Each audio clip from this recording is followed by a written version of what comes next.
आपल्या भारतीय संस्कृतीप्रमाणे थोर थोर संत देवदिकांनी आपल्याला मार्गदर्शन दाखवल्या पद्धतीने आपल्याला चालायचं आहे।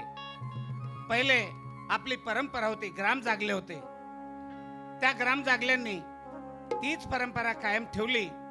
संत नामदेव महाराजांनी फार पंजाबपर्यंत आपली कीर्तनाची परंपरा पोहोचवली।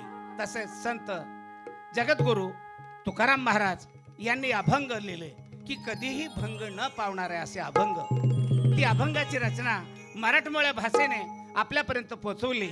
तशीच भारुडाची परंपरा शांती ब्रह्म एकनाथ महाराज यांनी सुद्धा चालू ठेवली। त्यातीलच ग्राम जागले। मग ते सकाळीच आपल्या 3-3:30 वाजता येणारा तो डुगडुग्या, शेत घातलेलं एक टांगी धोतर, त्यावर जुना कोट कोणी अधिकाऱ्यांनी दिलेला, फेटा बांधलेला, त्यामध्ये सर्व धर्म समभावाचं प्रतीक, त्या देव मूर्त्या खोवलेल्या, डाव्या हातामध्ये कंदील, उजव्या हातात गुडगुडी, आणि सकाळीच येणारा तो चाललेला त्या प्रकाशामध्ये मिनमिनत्या त्या गुडगुडीचा आवाज।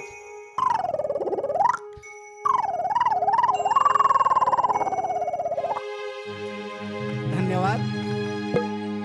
ते गेल्यानंतर मग वासुदेवाची फेरी, अशा परंपरेनुसार मग येणारे दिवसातून ते सकाळच्या प्रहरापासून तर रात्रीच्या अंगाई गीतापर्यंत आपली परंपरा आजही जोपासल्या जाते।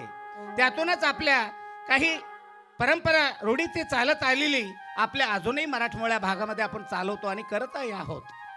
लग्नाच्या आधी काही जागा गोंधळ होतात आणि तसेच आपल्या आताही ती परंपरा लग्नानंतरही केल्या जाते।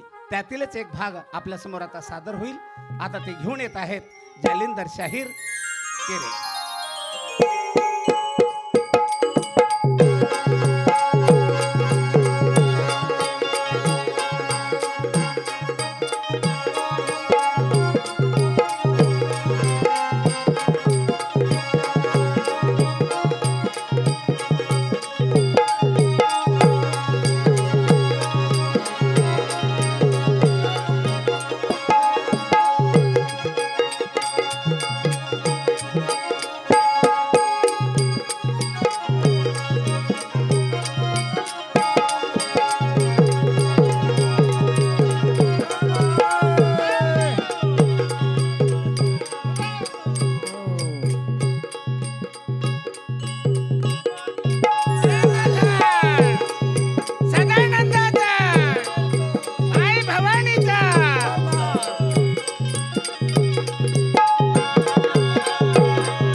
गल्लीचे 5-6 त्या गल्लीचे।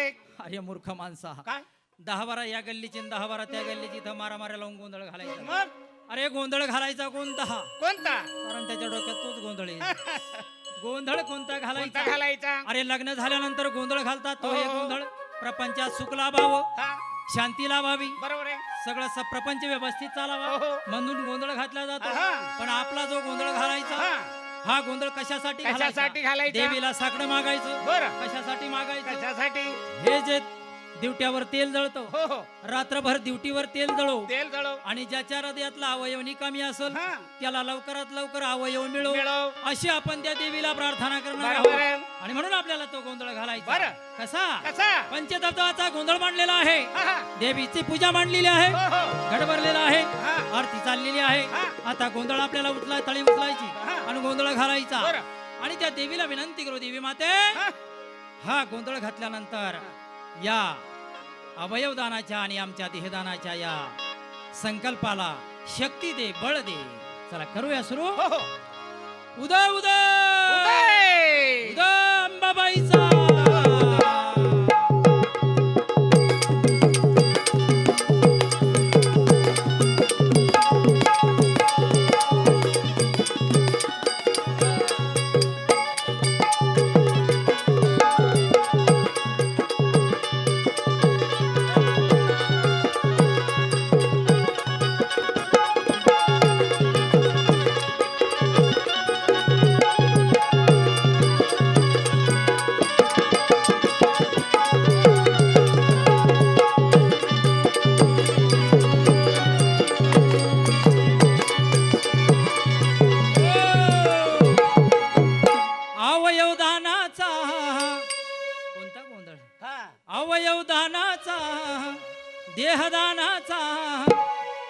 अवयव दानाचा देहदानाचा गोंधळ मांडिला न देवी